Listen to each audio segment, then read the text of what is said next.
Baby,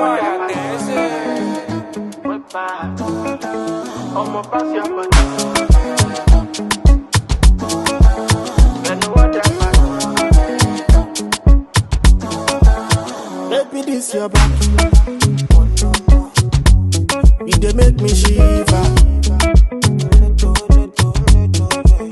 I'ma bring the problem. Come and give me fever. And no other party. We bad, oh. I'ma pass your party. And no other party.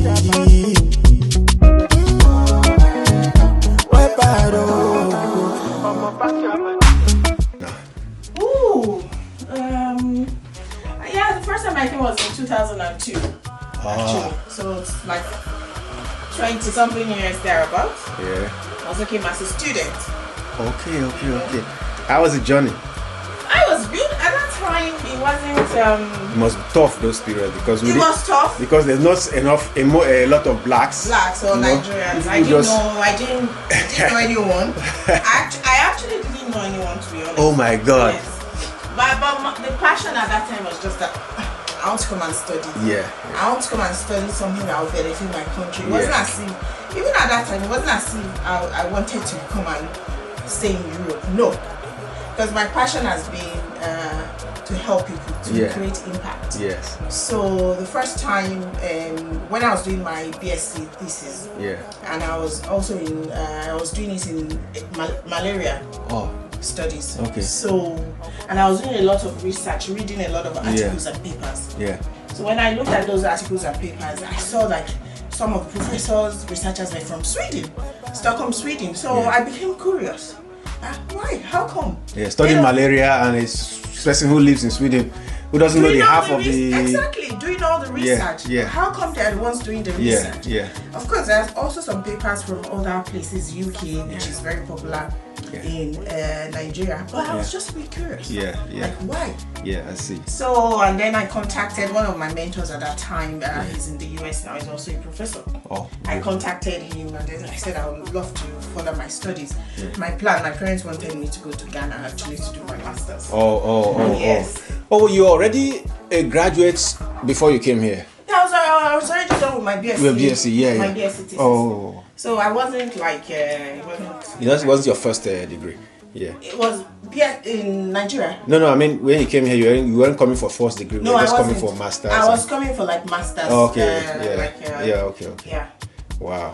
Like a postgraduate study. Well, at least you guys opened the way for us because if they didn't see people like you, people like us wouldn't have been able to come in. Because at that time there were not even master's programs here. Wow. I was actually coming from a pure research. Pure research. So and then when I contacted the professors, they said, okay, write your proposal and everything. I wrote the proposal. I was feeling like one hero that I'm going to study. I'm going to solve the problem of malaria. You know? So isn't it funny that people here study malaria for us, and then even Bill Gates, who's trying to eradicate certain diseases in Nigeria, is not even experienced it or he has not seen it firsthand in his country. Yeah, but that's why when you get deep into it, then you understand that there are so many challenges, so many bureaucracies when it comes to these things. Which as a young girl at that time I didn't know. Did you like milk? Oh, it's okay. I take black coffee. Okay, with cream or without cream? Without, just like that. Okay. Yeah. No sugar. Thank you. Thank you. That was my journey, and then I came, of course, way into the research. Research isn't easy. Did all the hard work. Finished with my PhD in 2011. And then when you finish your PhD, then the reality dawns on you okay, you're supposed to like get a job, even when you have studied all your life here in Sweden, more or less. How many years with my PhD? And you face new challenges. Exactly. My God. The job market, the industry out there. So it's a different world between academia and then going out there into the job market. Okay. So, thank you, my brother, Mr. Victor. You're welcome. This is now a tradition for our country. This na very symbolic thing to first to break kola. And the essence of breaking kola, not to pray to the gods, but also to bring good luck and to appreciate divine intervention in anything that we do. So I won't break the kola now, and I pray say as we break this kola, make all the good things that we wish and we talk about come to pass, and breaking this kola will bring us good luck as Nigerians. Amen. And also bring us good luck to Victor and all the efforts that way you put for all the Nigerian activities. So as they say in Igbo land, onye wetara ọjị wetara ndụ. Yes. Dr. Halima, I'm doing this because in Africa they say the man does it. So yes. I wish you good luck in your endeavors as well. Okay. I take little. Yes. Okay. Thank you. May the Lord accept all our prayers and all our endeavors. Amen. Amen. Amen. Thank you very much. Dr. Mrs. Halima. Doctor, can you please give us a full introduction of yourself? Tell us your names, your full names. Good day, everyone. My name is Dr. Halima Amedu, and I live in Stockholm, Sweden. Yes. How long have you been in Stockholm, Sweden? In Sweden? I have been here since 2002. 2002? Yeah. Oh, that's almost like 20 years. Wow. So you came as a student? Yes, I came as a student. Okay. You were recently made the chairperson of Nigerians in Diaspora Organization, Sweden. Yes. Tell us, what are your plans as the new chairperson of Nigerians in Diaspora, Sweden? Thank you so much, Mr. Victor. Yes, I am the newly elected chairperson of Nigerians in Diaspora Organization, Sweden. In short, you can say NIDO Sweden, which we popularly go by that abbreviation. And yeah, NIDO has been in existence since about 2000, and the main objective of NIDO is to bring development to our homeland country, our dear country, Nigeria, and at the same time also look after the farewell of Nigerians here. So along the line or over the years, NIDO Sweden has been involved in a lot of activities to showcase the abilities and to showcase also the professionals living in Sweden, and also to support Nigerians living here in Sweden. There are so many challenges here in Sweden, and that's what we have been trying to do, and to continue with that, because I will be running sort of like inclusive leadership style. I see myself as a servant leader.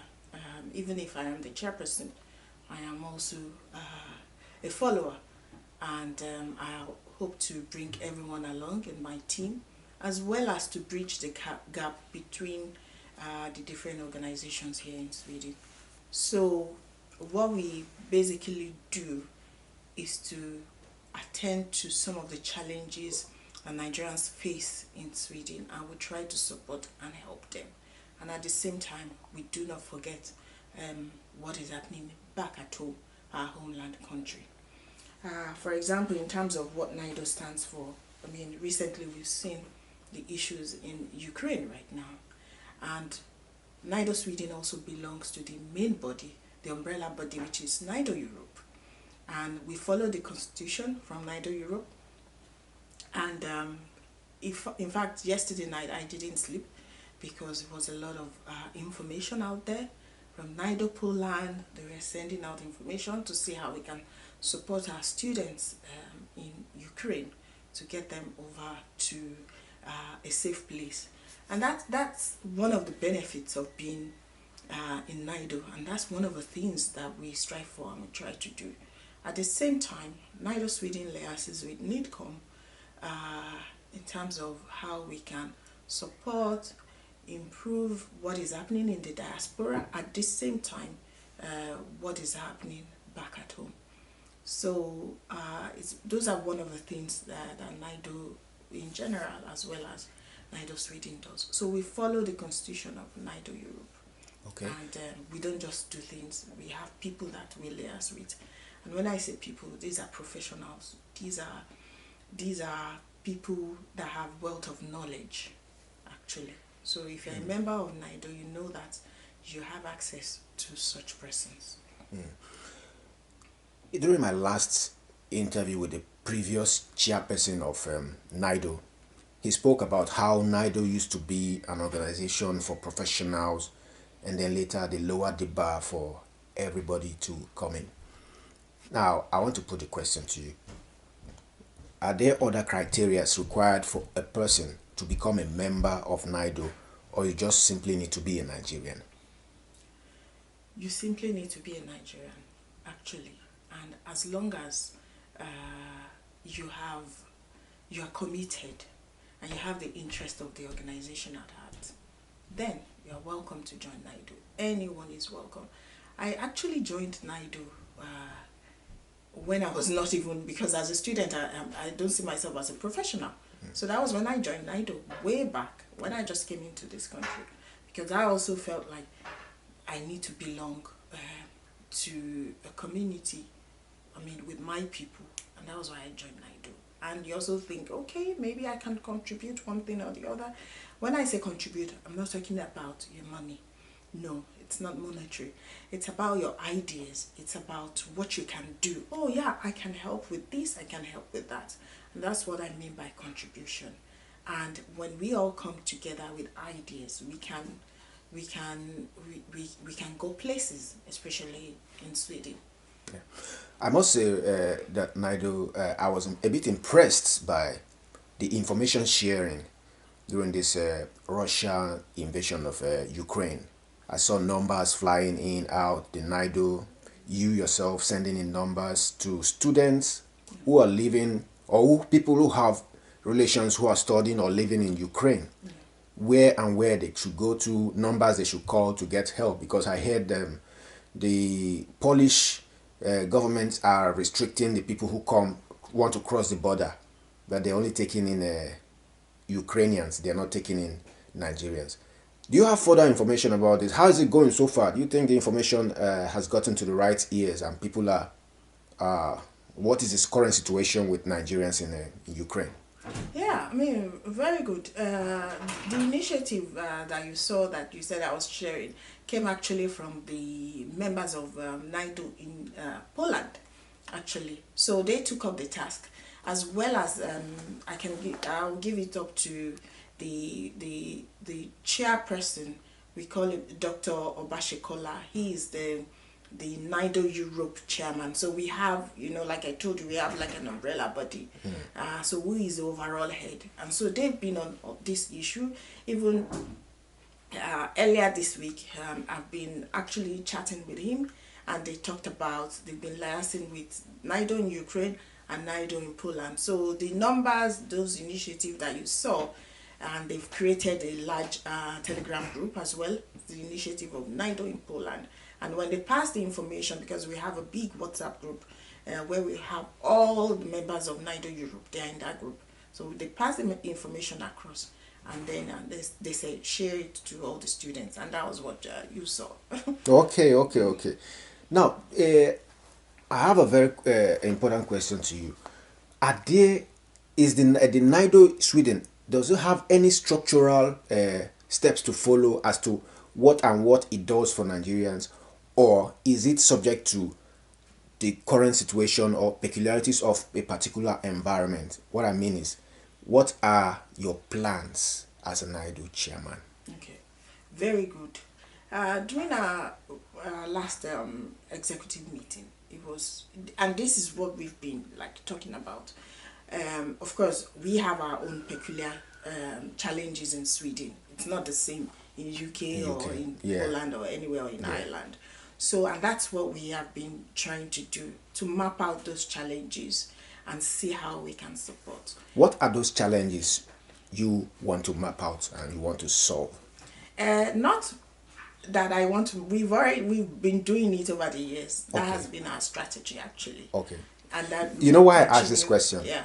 Because I don't know how long you've been the chairman, but I know the previous chairman had his own tenure and he had his own challenges and his own way of solving the problems. But what I've noticed with you during this few periods, these few months, is particularly with the students. Yes, I know. Is that your trust? Is that where you want to basically solve problems? No, that's not the only way. And when you said the former chairperson, and when the former chairperson was also not alone. We see ourselves as a team. Yes, but you know, I'm just speaking from what I see now. Yes. I see you galvanizing students. Yes. And in fact, you went to the embassy recently and then you spoke at length with the ambassador. So can you tell us what we discussed a lot of the challenges that Nigerians are facing here. Okay. So first, we have issues of people. We have the issue of passport, which is number one. It's been on for a very long time. Great. It's not new. So even when the passport machine came to Sweden, we knew when it came. We knew the process. So we've been discussing with the embassy regarding passport issue for a very long time, and there are still challenges, and they are trying their best to develop, and we've seen progress, to be honest. I remember way back when we used to go into passport, it could take months and everything, but now it's shorter. You can get it the same day, or you can get it like a few days after. And in terms of the passport issues as well, we keep telling Nigerians, and I don't know what the former chairperson, I can categorically tell you that almost every week or every other week we get calls. What can you do? People have issues with their passport, and we put a call through to the embassy. What people even report to us if anything is happening, if maybe somebody is trying to collect some extra fees from them that's not mandated by the embassy. So we do that as well. So we pick up the phone, we call and say this is not right. So we have been doing that. And that's why, for me, I would say we, as in Naido, I wouldn't say I. Yes, but of course, there are areas where we would also like to focus on. Another area is actually also trying to get Nigerians into the job market. And when I say into the job market, I know how people struggle with jobs here. Yes. We know how even if you're a cleaner or you're a medical doctor or you're an IT person, it's still a struggle, you know, for everyone, for Nigerians, here in Sweden. So those are also one of the ways we're looking at. We cannot do things alone, and that's why we always want to collaborate, with people, with other organizations, to see how we can solve these problems. So we're bringing a lot of you can see we've started a bit of like a mentorship program. Yes. Yes. And we will also partner with the African Professional Network here as APN. well, to APN, to see how we can move that forward, to see how we can actually early on, especially from our students, because our students, they come in here. They are the ones that will they are going to go into the job market. They will be the ones that will also lead other people, support other people, because in maybe 1 or 2 years, most of them are done with their studies, and they are left out there. So we try to start early on to see how the people can mentor them career-wise and tell them the certain areas where they need to go to. People have different challenges, So we also try to sort of understand what the challenge is. I was talking to one of them yesterday on the phone, and then she said, "Oh, I've heard that the way you write your CV is different here." I said, "Yes, it's true." She said, "Okay, she said she would need support, with that. I said, okay, good. So, and we also encourage people, and people like you, Mr. Victor, tell us the kind of challenges. We can't be in the heads of everyone, Yeah. Tell us, and then we look within our network, be like, okay, this person can support this. I remember about 2 weeks ago when we had the online meet and greet. Yes, I was in that meeting. Yes. Yeah. And we said, and some people are like, even the mental support alone is very important in this country. Yes. We all know that. And then some were like, oh, I'm in one village, one remote area. I don't even have anyone to talk to. Yes. So I racked my brain later. I found 1 or 2 persons living there. I said, okay, you contact this person and make sure issues that you have relate with that person, and then they can try to support you or help you, even if it's mentally. Yes. We know it's not easy, but as we go along, we learn as well. Yes. And the challenges also with the other Nigerians here as well.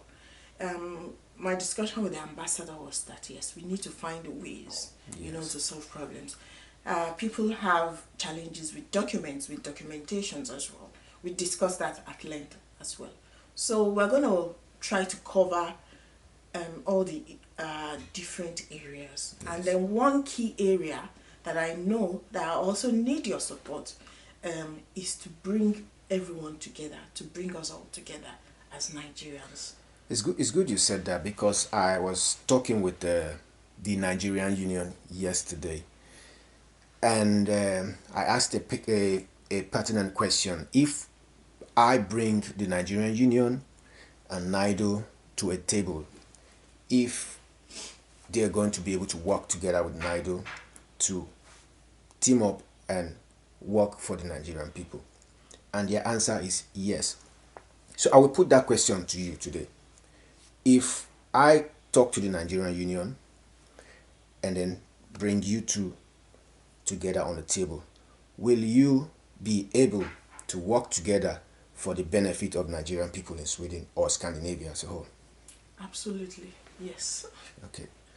Thank you for answering that question, because my next question is going to be about this passport issue. Yeah. I know you said a bit about passports, but Nigerians feel that the embassy's recent or not too recent increase of the service charge for consular matters is quite absurd. There's a 100% increase as I researched, and this increase is for no just cause, because there is no inflation in this country. There is no problem whatsoever. This country has been, in a fair situation for as long as we know. So why the increase? Do you think the current service charges are appropriate? Okay. And what can you do? Good, very good question. So if you have issues, I'm glad that you brought the issue of the service charge, because I remember the first time they brought out those service charges. I think they said you pay 500 and then also 1,000.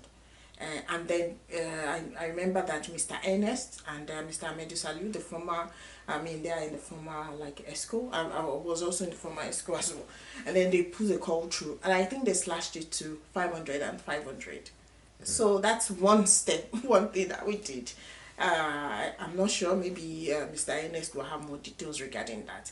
But if there is anybody, regarding the 500 service charge, or the 500 admin fee, if anybody also feels that they can't pay up to that, let them come with facts. Let them come with, I need names before I can go to the embassy. I was talking to the ambassador yesterday, and then the ambassador said, okay, when you're coming to me, come with facts, come with names, come with data. And I'm also, so if anybody feels like that, the person can reach out to me and say that this we need to look at it, with this we need to look at it. And if more people are saying, this is not right, this is not right, then we have a case, and then we can present it to the ambassador and say, yes, we need to look at this. Although we touched upon it a bit, they also have their own side of the story. Yes, side of the story. That they need these fees to run some of some of the activities they run at the embassy as well.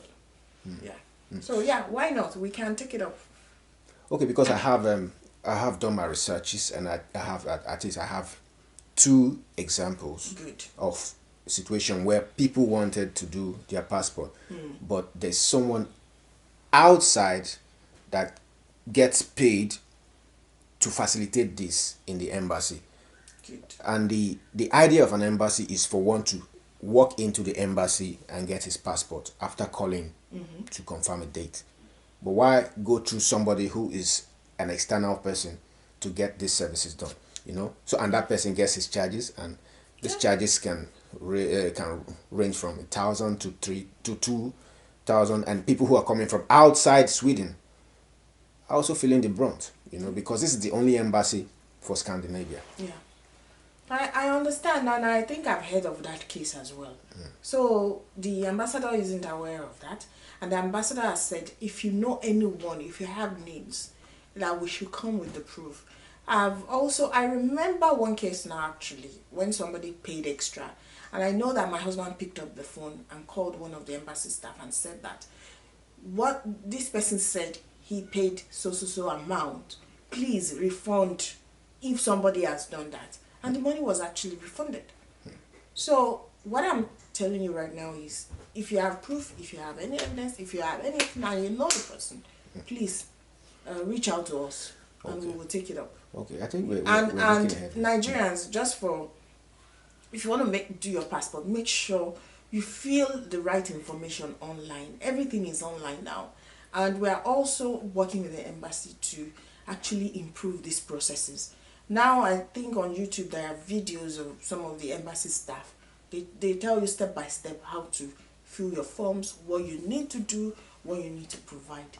No, and you shouldn't pay to anyone cash. Pay into the bank account that has been provided, please, and fill out the right forms.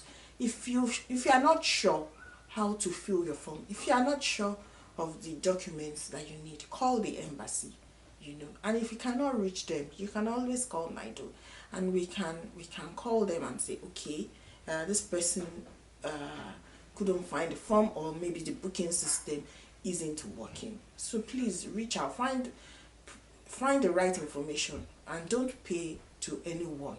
You know, even if the person says I am an embassy staff, make sure you pay into an account that you know that is Nigerian embassy. Okay. Just to revise back to a question I asked before about the trust of your tenureship, you made mention of helping people find jobs. Yeah. You made mention of the passport issues, and then students. Yes. Who are the next in line to get into the job market. Yeah. So and your tenureship is just starting, so we cannot hold anything. We cannot grab hold of anything and say, okay, you said this, but you've not done that. But it's a promise that maybe after a year, we are going to come back. So you are going to reel out some of the achievements of your dispensation. Yes. But so far, I've seen with my own eyes how you've been able to put together talk shops, seminars, and lead students into the proper direction. So I think we're making progress. And then, of course, the information passing for people who have relations in Ukraine.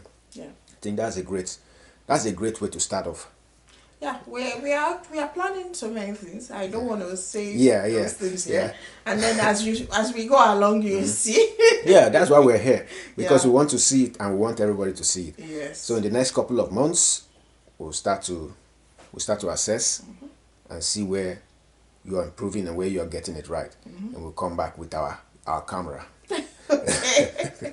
And don't forget, we're in this together. Yeah, we're in this. That's why we're here. We're a team. Yeah, we're a team. We're working here. Yes. We're here for you guys. Teamwork. Yeah, we're here for you guys. So we're going to come back with a camera. We're not holding anything against you. Yeah. We will come back after a few months to hold you to your promises of helping our people get jobs, helping with the embassy matters, and the students, and information sharing, basically how to survive in the diaspora. Yes. Good. We'll hold you to those things.